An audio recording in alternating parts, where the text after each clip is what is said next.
Ah. This is an outrage. Oh! Yes? I demand a complaint. Our friends in high places. Please give them our condolences. The giant belched forth the roar so horrid. It should all be.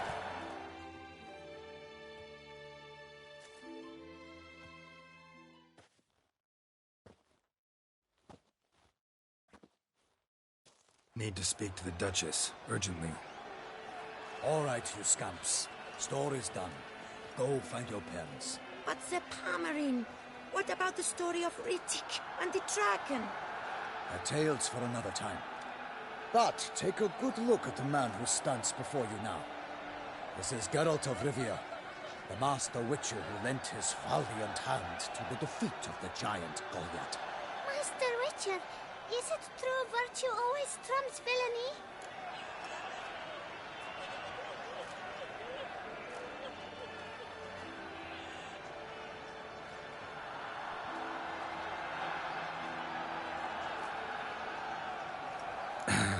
Yeah, virtue always wins. But the Black Knight, he's a villain and he wins. The cutter of Casteldaccia, too. Moral victory, that's what counts. Rubbish. Now, that will do for questions. Go find your parents. Her Enlightened Highness has doubtless arrived at the tourney grounds to watch the battle in the arena. If we hurry, we'll be in time to speak with her before the spectacle begins. Lead the way.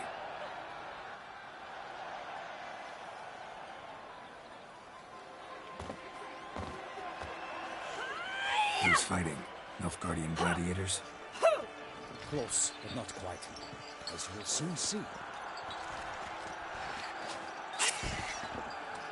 Someone's gonna fight a Shelmar with only some bells on its tail to confuse it, slow it down? Whatever is the problem? The beast is a gift from the Emperor, no less.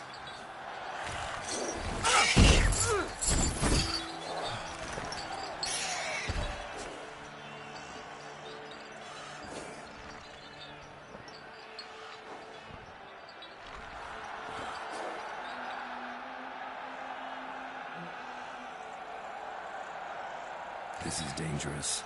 Bells on its tail aren't enough. I saw a spectacle of the sort at the arena of Nunez. There, a knight defeated a Shelmar with bells on its tail. Might have gotten lucky. Shelmar might have been lame. Who knows? Only a Witcher has a real chance against a healthy Shelmar. And that's not even every Witcher. Besides which, releasing a monster that dangerous in front of a crowd? Plain irresponsible.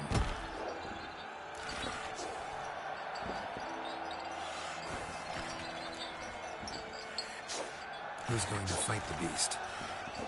Guillaume, a young man you met. Yeah. Mentioned he'd promised his heart's captor a monster trophy. Great love demands great sacrifices. Let's go.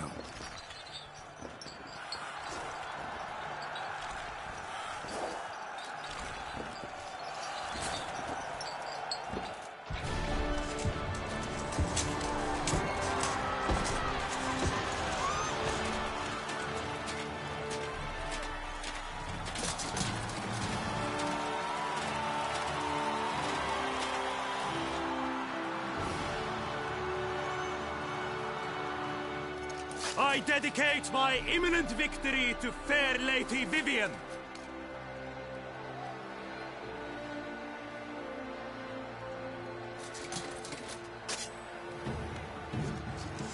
It's begun. The fight shall have to end first. We must wait.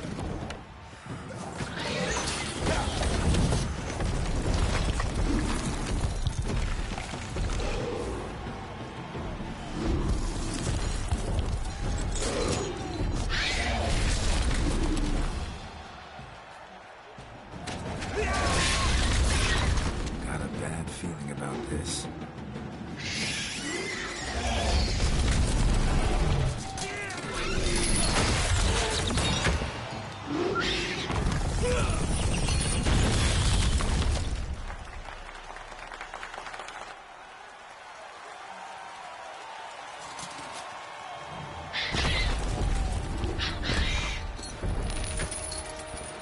Damn it.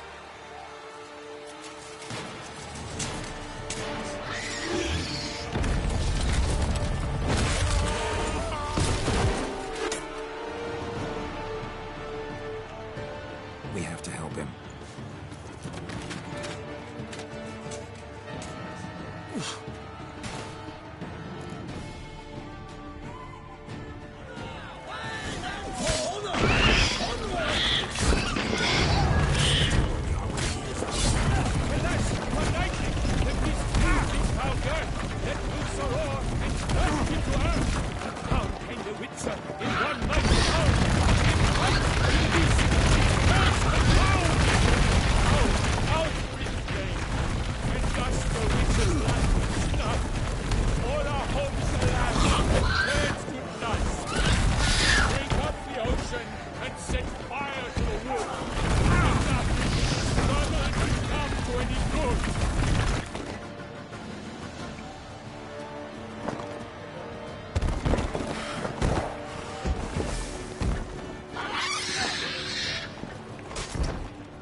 The Shelma lies defeated by Geralt of Rivia, master of the witchering trade.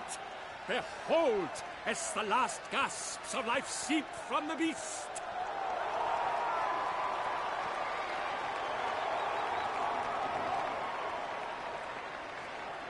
Master Geralt, do what you must. Finish the deed!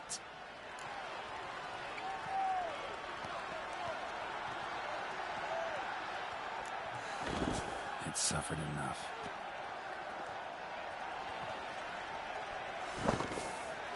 The monster lies slain! The fight is done! Praised be the victors!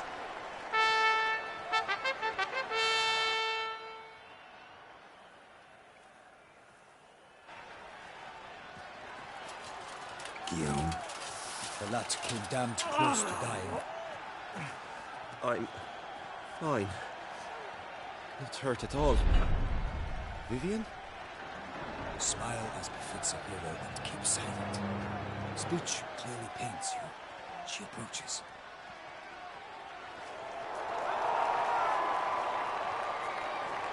Geralt. We must talk. Vivian. You shall talk later, in the medic's tent. Geralt, magnificent, breathtaking. Your Grace. We knew that to summon you was a brilliant idea. We are delighted, ravished to have struck upon it. And I'm truly, honored. See to our young hero. Hop, hop. For we must make off with Geralt. We should talk. We had been long awaiting your arrival. Had nearly lost hope. Then suddenly, that entrance, so spectacular.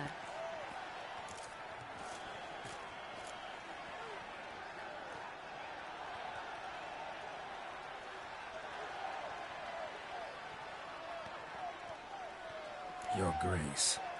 Shaelmars are dangerous creatures, even to knights in full-plate armor. Nonsense.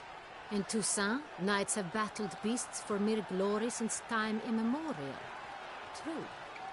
Guillaume suffered a few bumps, scars, and bruises, but in return gained eternal glory as he who slew the monster.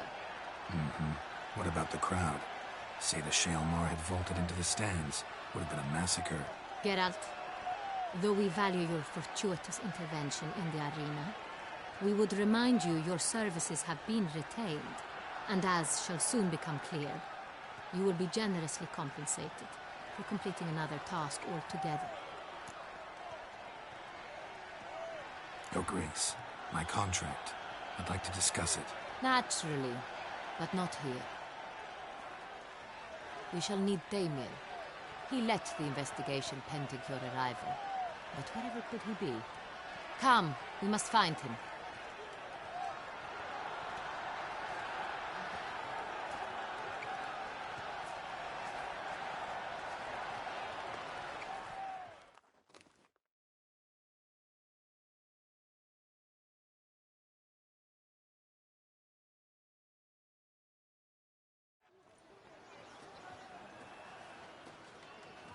Tell us, have you come alone?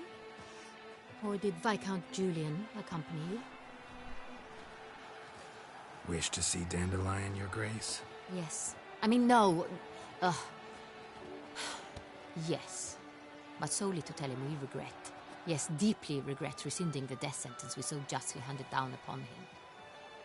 If we could turn back time, we would make certain he sat in a tower till he rotted. No, we would ensure he was broken on the wheel, then drawn, hanged, and quartered.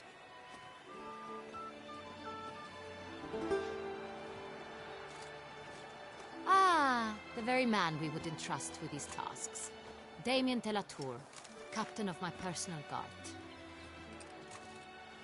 Your Grace. Witcher. Greetings.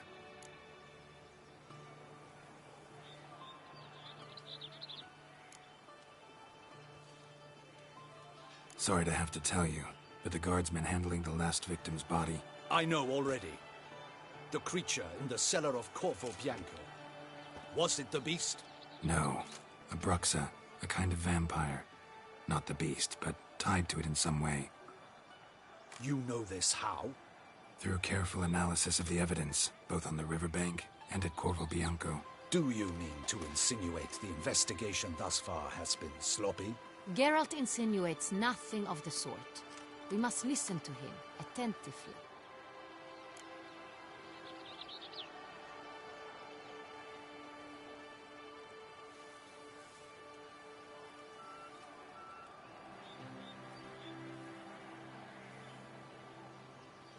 I examined the body of the beast's last victim. Might have found something, need to analyze it. A quiet place, that's what I could use most right now. And maybe the help of an alchemist or a mage. Also like to hear all you know about the previous victims. Take it Sir de la Tour is my man for that. Firstly, call me Damien, please. Secondly, you should know I spoke against summoning you here.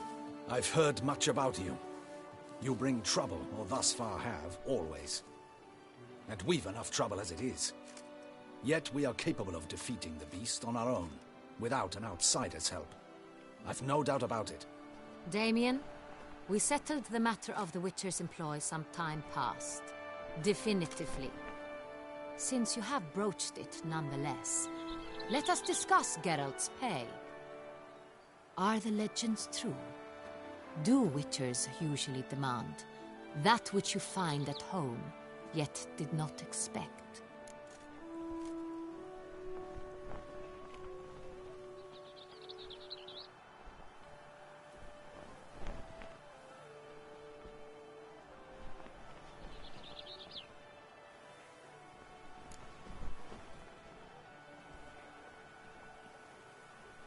No, Your Grace.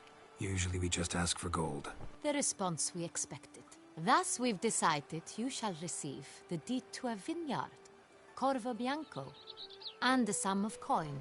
You will doubtless consider this adequate. Title to the vineyard shall be given to you at once.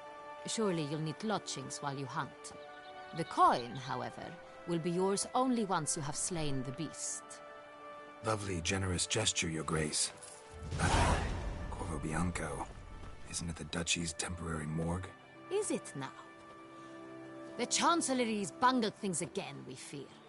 Not to be left unsupervised for one instant. Yet, in its mood, a morgue should present minimal problems to a Witcher. What's more, nothing enhances a wine's reputation better than a grim legend. Thank you, Your Grace. I accept the contract, of course. But as I said before, I'll need some information.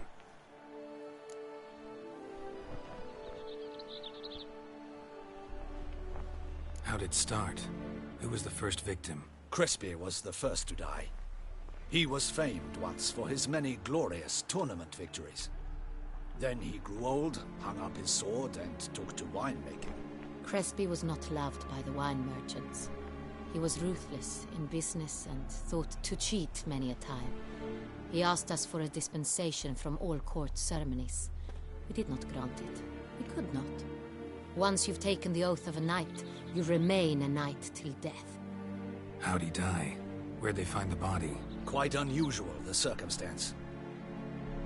He was at a feast when suddenly one of his fellow feastgoers noticed he was missing. The town watch found him an hour later. On his hands and knees, propped against the town pillory, his sword hanging from his neck. He had died of wounds inflicted with claws, not a weapon. Blows of great force. So he died suddenly, but the body was on its knees, meaning someone posed it. So it seems. Second murder. Tell me what you know. In the city there are certain nooks. No one reasonable ventures there after dark. Ramon Dulac's corpse was found in one such place. With the first murder, terror gripped the city. Its inhabitants grew wary, kept to safe areas. Consequently, news of the second victim came to us from a group of concerned cut-purses. Criminals fear the beast? Telling in a way. Take it you've excluded the possibility that Ramon died at the hands of these bandits. Do you believe me an amateur? Not hands, but claws killed Ramon Dulac. The wound was deep, clean. His body was found in the gutter, dressed in nightshirt and cap, a pillow placed under his head, and his sword replaced by a bed warmer. Ramon Dulac, a knight who but a dozen years past was an advisor to our father, the Duke. Someone went to a lot of trouble to make him look ridiculous. Maybe revenge was the motive. It's not out of the question. Dulac had shady dealings with the criminal underworld, but no one ever came forth with concrete proof of any misdoings.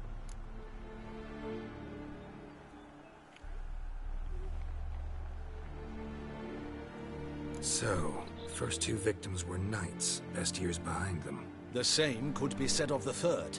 Sir Delacroix was wont to claim that in modern times knights face new challenges, enterprise being the latest addition to the chivalric virtues. He made a veritable fortune in the grain trade. Palmerin even nicknamed him Sir de la Stinchi. Found a coin pouch on his body. Contained florins dating from various times, hailing from different provinces of the Empire. Delacroix loved coin, true, but had no patience for numismatics.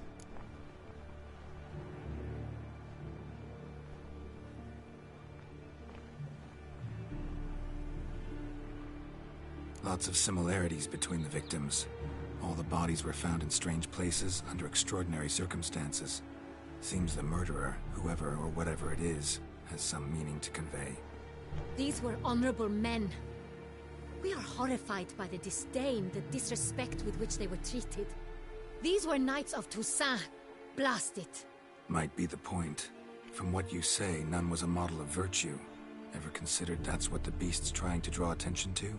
All the murdered men were knights who swore fealty to the 5 chivalric virtues. And even if the... Knights of Toussaint swear fealty to what virtues exactly? Honor, wisdom, generosity, valor, and compassion.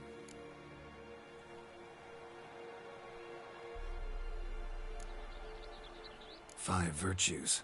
Why are they so important to your knights? Strange question. Your Grace, forgive me. I'm a foreigner trying to understand another land's customs. You are forgiven. According to legend, the virtues we cultivate were bestowed upon us by the Lady of the Lake. How we truly came to espouse them, none remember. In Toussaint, we believe men of low birth should be simple-hearted and obedient. We expect much more, however, of our knights. They are to be soldiers and courtiers, lords and servants.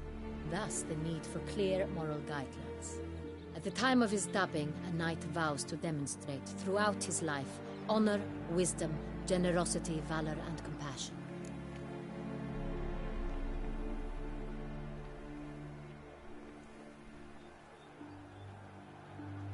Beast seems to be pointing up moral decay, denouncing it. Victims were all humiliated. Might have been murdered to emphasize their lack of specific chivalric virtues. Honor compromised by the pillory. Wisdom by ridicule. Generosity by a coin pouch shoved down a throat. It seems to fit, true, though not perfectly.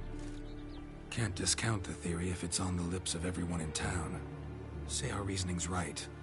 Next murder will be just as showy and denounce the victim's lack of the fourth virtue, valor. We can also assume that victim will be an elder knight. Let's think. At the moment, all the knights are either at the tourney grounds or in the palace gardens. Our annual hare hunt shall begin there shortly. Have you heard of the custom? Milton mentioned something. Seemed excited to prance around in a bunny costume. Not sure why. Hang on. Strange circumstances. A knight advanced in years. The famed cowardice of rabbits. Could it be that simple? Is Milton de Peyrac-Peyren the next victim? Milton also knew Delacroix. Told me so down by the river. Damien! To me something so obvious. De Peyrac-Peyren, Crespi, Delacroix, and Delac formed a knightly team. It was years ago, but...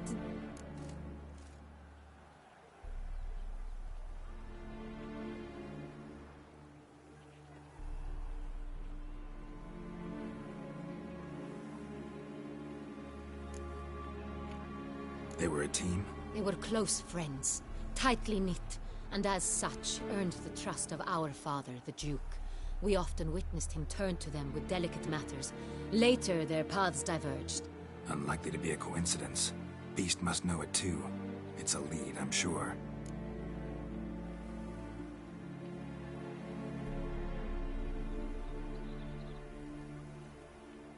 Your Grace, we need to find Milton, immediately. Rather problematic. You see, the garden entertainments are due to start, and he's disguised as the hare, hiding somewhere, waiting for some tipsy courtiers to find him. The hare's hiding place is a carefully guarded secret. We must call off the game, at once. First and foremost, we must remain calm. Damien, order the garden searched immediately, but discreetly. By no means can we disrupt the festivities. Panic will only incite the beast to strike sooner. And you, Witcher, follow me. My gardens, my night, I shall take the fall. A murder is out of the question. I will not allow it. Not near my palace. Horses? Ready our horses!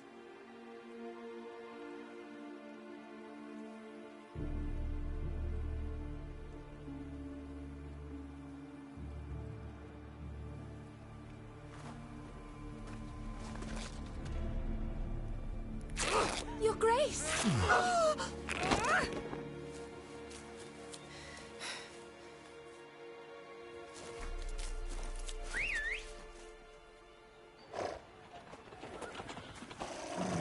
What the hell?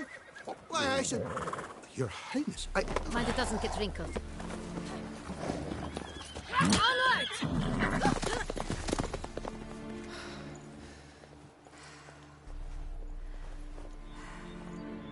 Hey! That is silk! Be careful! Give it to me!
Your grace seems right at home in the saddle. Let the wind!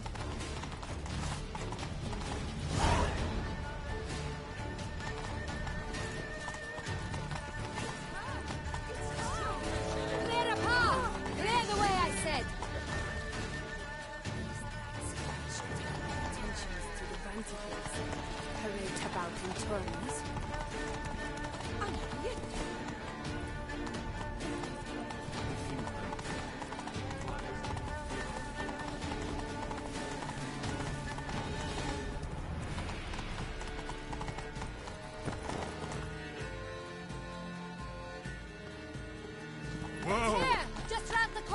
Hurry!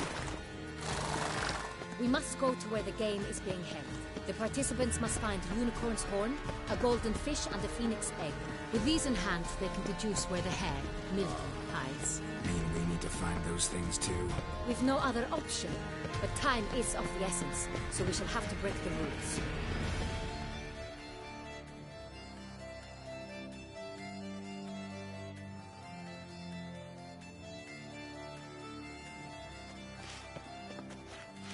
On second thought, through here.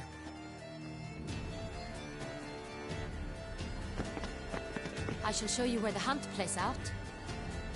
Then we will split up. You will get hold of the unicorn horn and the golden fish, while I nab the phoenix egg. That will be quickest.